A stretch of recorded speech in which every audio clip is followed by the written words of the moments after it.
Hi, I'm Damon Fairless. Before we get into today's episode, I just want to give you a heads up. We're going to be mentioning instances of sexual and physical violence. Please listen with care. Now, what y'all wanna do? Wanna be ballers, shot callers, brawlers, who be dipping in the bins with the spoilers? Whether you call him Puff Daddy, Diddy, Love, or just Sean Combs, he's a huge name in music and pop culture. He's been around for over 30 years, and he's still relevant. Diddy just released an album featuring basically the who's who of hip-hop and R&B, and his business ventures over the years have run the gamut from fashion to media and even e-commerce. But over the last month, 4 women have come forward with lawsuits alleging several incidents of sexual assault and domestic violence spanning 3 decades. The first to come forward was Diddy's longtime ex-partner and R&B star, Cassie. Today, we're joined by Andre G. He's a staff writer at Rolling Stone, and he's going to talk about these current accusations and how significant it might be that someone of Diddy's stature in the music industry is facing them publicly.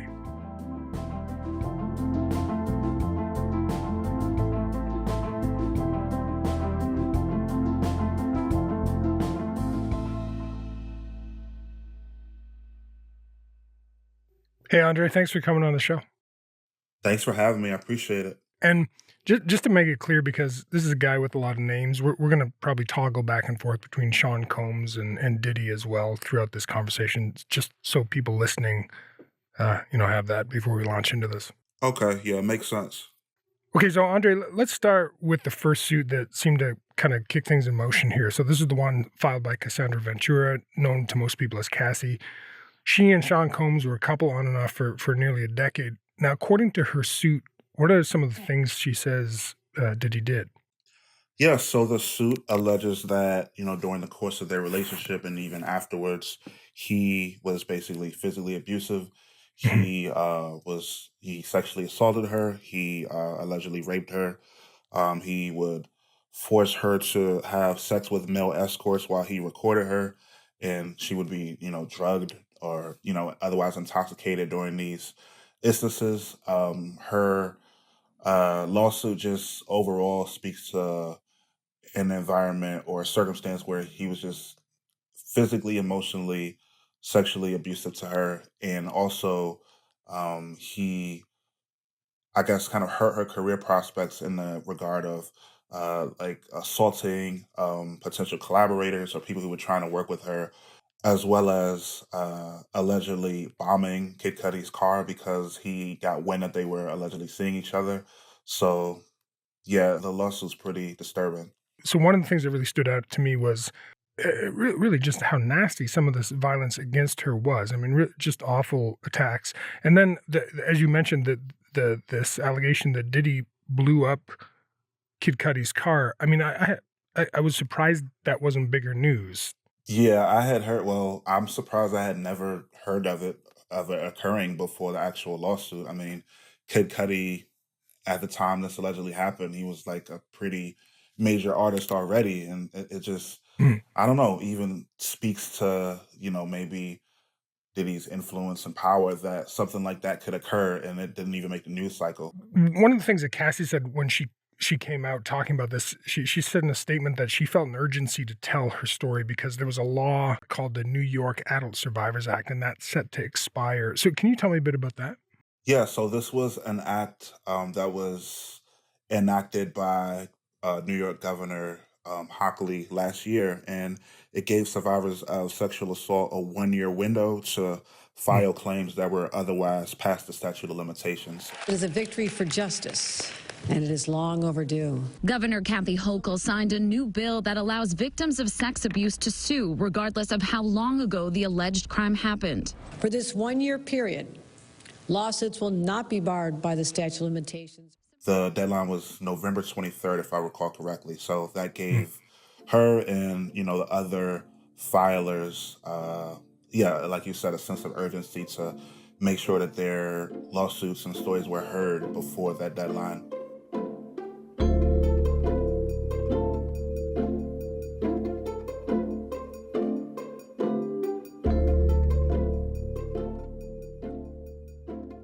Cassie started dating Diddy about a year after the release of her debut album. That was back in 2006. Yes. And on that album, there was the hit "Me and You," which is probably what, if you're familiar with her, that's probably why you know her.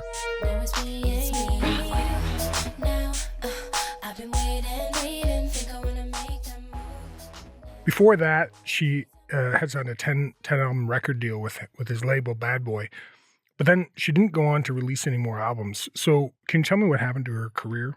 Yeah, I mean, essentially it sputtered out. I mean, like you said, she released "Me and You," which was a pretty popular single. I mean, to this day, you still might hear it in the right mix or right setting. Uh, it displayed potential to have a somewhat of a career, but after that, she didn't release much music. And like you said, she was essentially like ensnared in this 10 album deal, which sounds insane. So again, this is just speculative, but that hints to an environment where with Diddy's profile and his connections and network, maybe there was a chance that she was stigmatized in the industry to the point where, okay, if you work with Cassie or try to, collaborate with her, you have to deal with the wrath of Diddy in some regard. So between having her in this contract where he controlled her musical output and like being such a dominating figure in her life, it effectively, it really hindered her career from being able to be what it could have been. And she was really young too. If I remember, she was like 19 or 20, right? When she put out that debut album. Yeah, like 18 or 19, like very young. Yeah. Okay, so since Cassie filed her lawsuit, 3 other suits from 3 other women have come forward. Can you tell me what's in these other suits? What are these women accusing Sean Combs of? Yeah, so I mean, all 3 of the other suits are allegedly sexual assault, but they also have parallels to some of the claims that Cassie made in terms of one of the lawsuits. There was a woman who alleged that Diddy took her to dinner and then to the studio, and when she was on her way into the studio, she felt, quote unquote, in a physical state where she could not independently stand or walk. Which implies being, possibly intoxicated.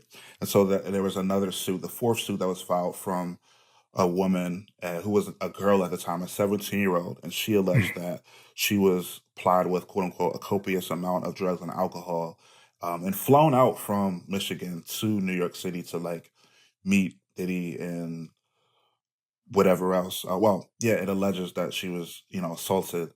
And there was a second lawsuit that was filed where a woman alleged that Diddy and singer-songwriter Aaron Hall took turns raping her and a friend in the early 90s.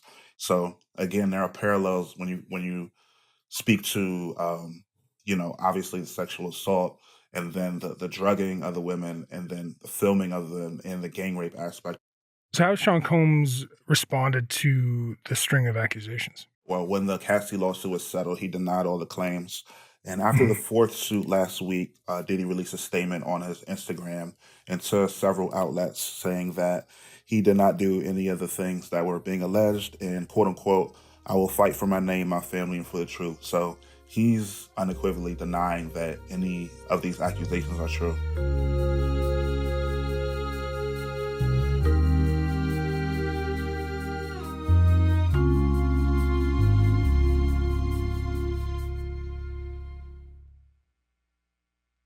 Let's take a step back outside these allegations and take a look at Sean Combs himself. So he's obviously one of hip hop's biggest moguls. He's got a huge footprint in the music industry, but he's also got a really startling number of successful business ventures too. So can you tell me a bit more about his stature in the music industry and beyond that? Yeah, like you said, he's pretty much a seminal cultural figure when you talk about music within the past 20, 30 years, even just the music industry in general. He was a key figure in the rise of a lot of 90s music acts in terms of Mary J. Blige,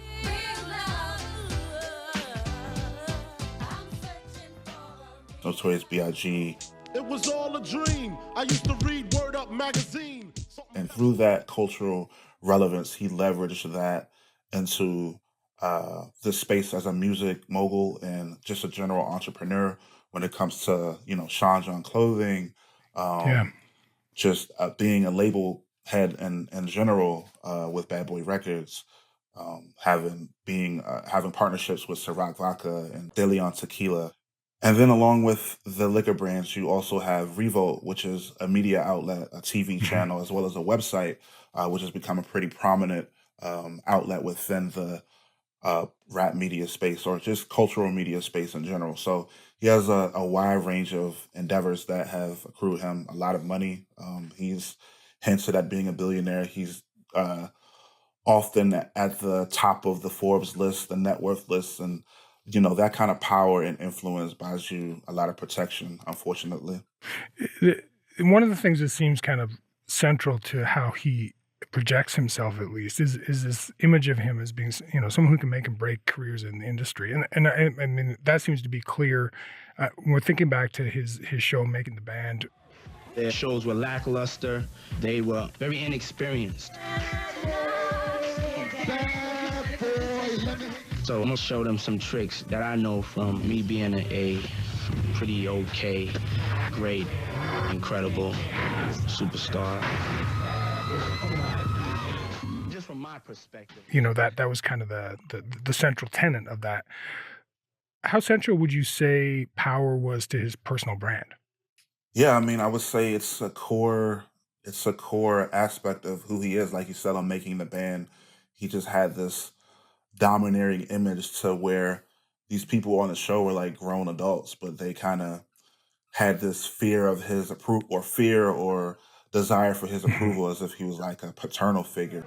My cheesecake is in the least bit soft or brittle or not on point. We'll go back. You know what Junior's is at? Yo, fam, Puffy just told us to go to the store in Brooklyn and bring him back a cheesecake and walk.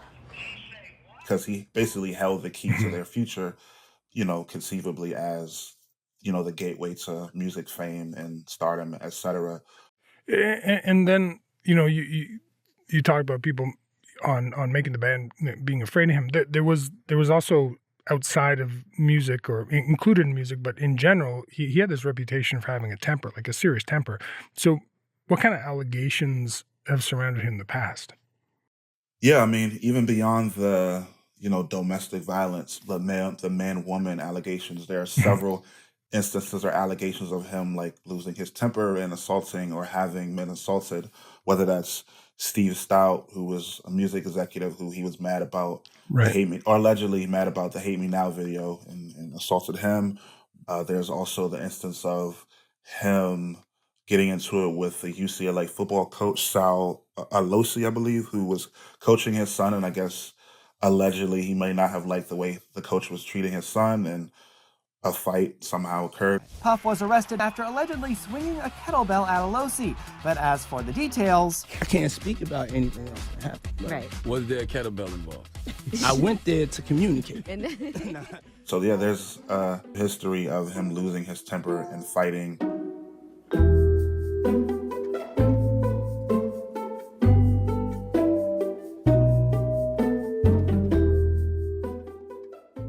In your piece for Rolling Stone, you wrote about how some of Diddy's former associates are coming forward in light of these suits from these women and sharing their stories about Combs, and they're corroborating the kind of things that Sean Combs has been accused of. So I guess I'm curious, who are these guys, these associates of his, and what are they saying?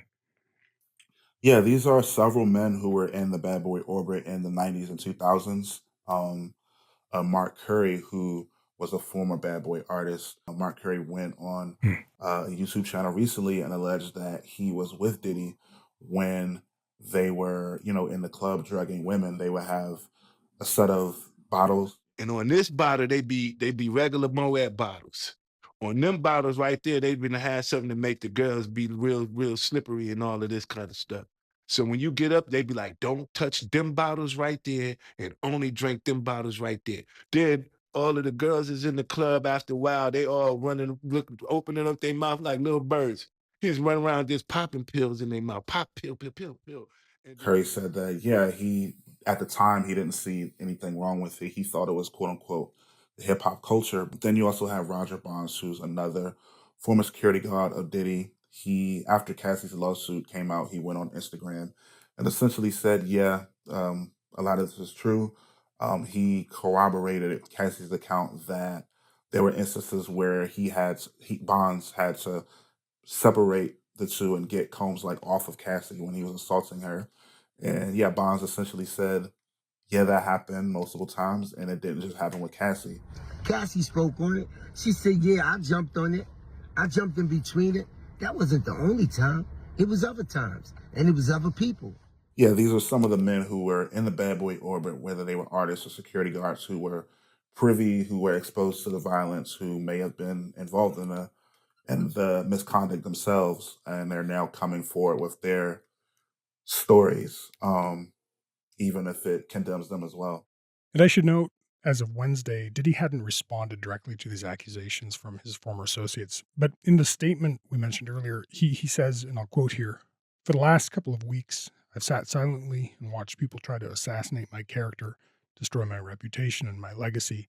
And he goes on to say he didn't do any of the awful things being alleged. But now getting back to some of the guys who were around him and what they're saying, it seems as though there was this culture of silence and complicity, something that seemed to come up in Cassie's suit as well. I'm listening to these guys' stories and I'm like, why do you have more than one story? Like, why did you not leave? Why did you not call him out? Why did you stick around after the first time? It just, that's a question for them essentially. But again, like you said, it speaks to a culture of complicity, of looking the other way, whether that's because it's financially beneficial or culturally, or whether you're scared of his industrial or cultural power. But regardless, there are survivors who, these things happen to, that there were people there who potentially could have alleviated or mitigated what was happening, and they didn't.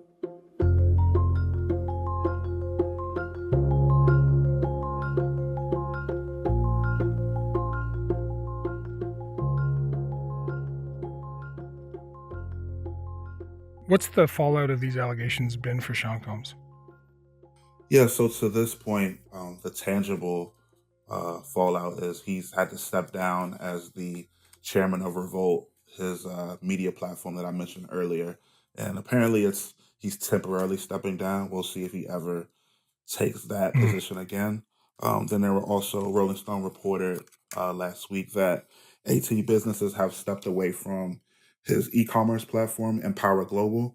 And several of those businesses essentially made it clear that the allegations, not just Cassie's allegations, but the other lawsuits, made him someone that they didn't want to partner with.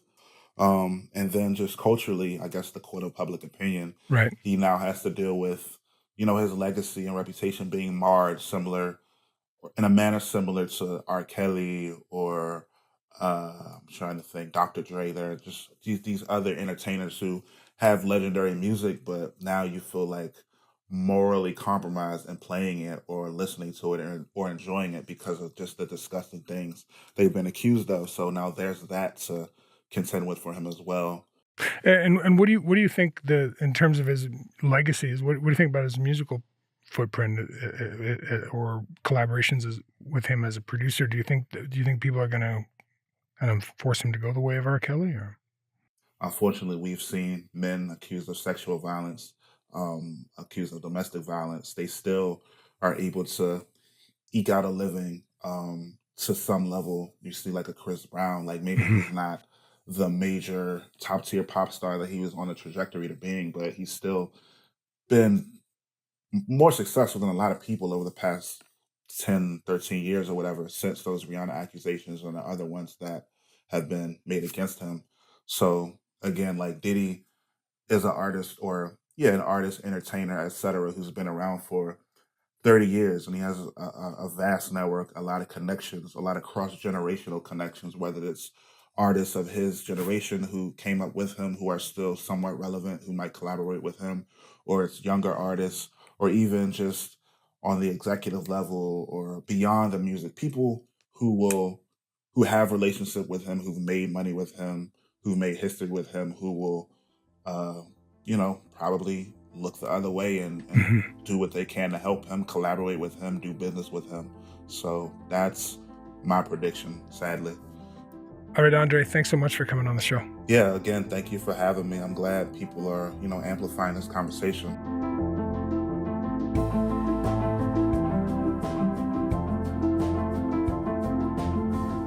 All right, that's all for today. I'm Damon Fairless. Thanks for listening to Front Burner, and I'll talk to you tomorrow.